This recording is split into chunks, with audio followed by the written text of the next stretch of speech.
Alright, so you've probably heard of Mothman. You know, glowing red eyes, giant wings, maybe some random statue in West Virginia. Kind of feels like a cryptid everyone knows but nobody really talks about anymore, except they should. Because the deeper you look, the worse it gets. This isn't just some guy in a suit jumping out of cornfields. No, this thing shows up before disasters. People go missing. Whole towns feel like they're being watched. The government shows up, then just leaves. And if you believe some of the people who've seen it, the Mothman isn't hunting us, it's warning us. But from what? Let's start at the beginning. November 15th, 1966, Point Pleasant, West Virginia. It flies after them, staying with them at 100 miles per hour. They don't stop until they're back in town. Two couples, Roger and Linda Scarberry, and Steve and Mary Millette, are driving around late at night, just killing time. They pull up near the old TNT area. It's this abandoned World War II munitions site with concrete igloos and underground tunnels. Great place to make bad decisions. They're driving past an old generator plant when they see something. Two red circles in the dark, eyes glowing, 7 feet tall, wings folded behind its back. These guys wore black suits, drove black cars, and asked very pointed questions. Did you see the creature? What did it say to you? Did it touch you? They panic, speed off. And this thing follows their car. And let's just say what happened next wasn't exactly a coincidence. 46 people fall into the icy Ohio River. 46 die.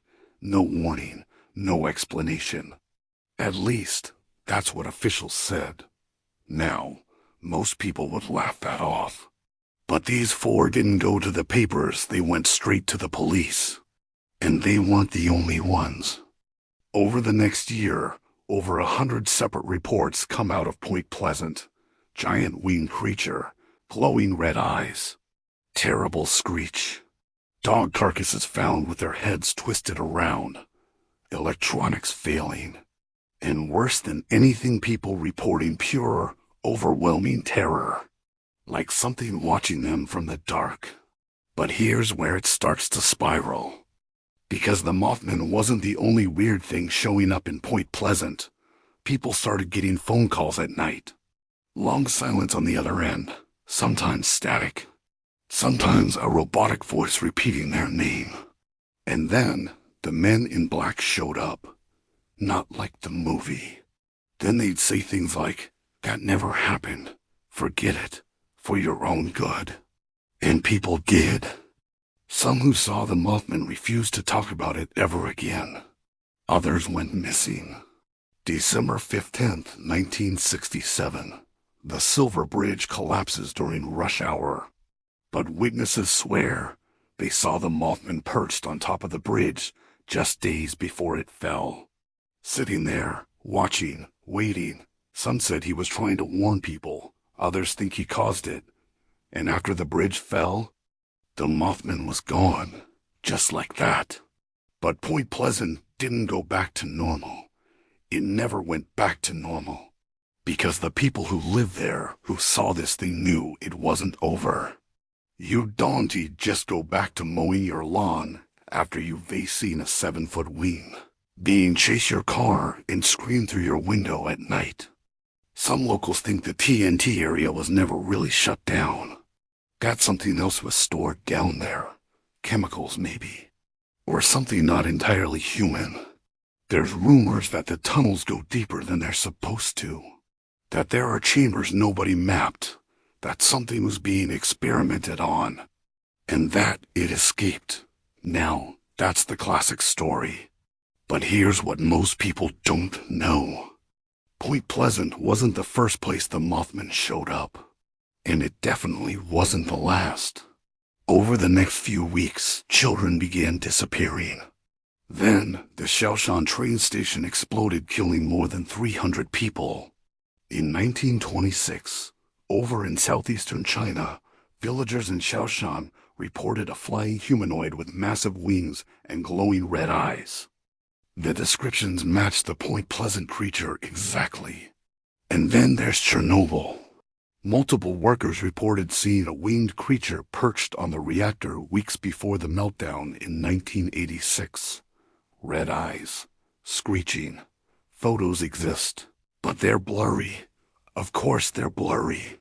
Everything about this is always just barely outside of proof. People said they had nightmares, that they were being warned, or threatened. Then the core exploded, and the creature, gone. Same thing before the I-35W bridge collapse in Minneapolis. 2007, multiple eyewitnesses reported seeing something huge flying over the water just days before the bridge gave out. The last audio recording on his handheld recorder. Why?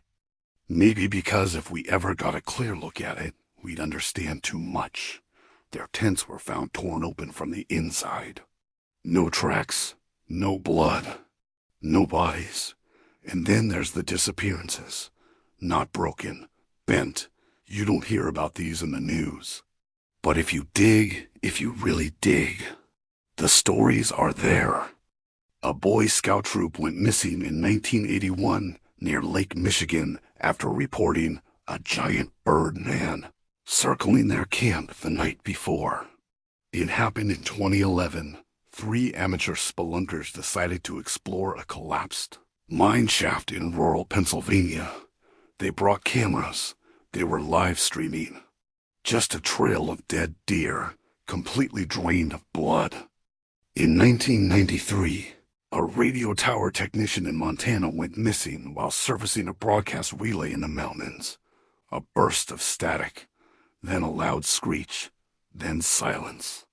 Authorities blamed a mountain lion, except the body was never found. The equipment was still running, and the antenna taller than a 4-story building was bent. No animal on Earth could do that. And then there's the cave incident. This one's not in any book. In the last 30 seconds of footage, you can hear one of them screaming. It's got eyes, red eyes. Then the camera drops. The stream cuts to black. They were never found. No official search was conducted. The family was told to stop asking questions. And the footage? It was scrubbed from every platform within 48 hours. The only remaining copy is a screen recording on a hard drive passed around in certain corners of the internet. But I've seen it, and what's in that tunnel? It wasn't human. Now, people try to explain Mothman, military tech, a shared hallucination. The brain wants answers. It hates the unknown. They say it's a barn owl, a sandhill crane. Mass hysteria. But what if Mothman isn't something we can categorize? What if it's not a thing at all but a signal? What if it only appears when something is about to go terribly wrong? Like the pressure drop before a storm. And what if we've been mistaking its presence as the cause, when really it's a symptom, a warning sign? Like the scream before a cave collapses. Some cultures believe in harbingers, messengers of death. Not evil, just inevitable. Something that shows up when fate is about to tip. But others believe the Mothman is ancient. Something primal, older than us. Maybe even older than Earth. A traveler between dimensions. A watcher, and we just happen to notice it. The real question isn't what is the Mothman. The question is, why do we keep seeing it right before everything falls apart? And what happens when we stop seeing it? What if the warning ends? What if the next time it doesn't come at all? Because whatever's coming isn't meant to be survived. Sleep tight.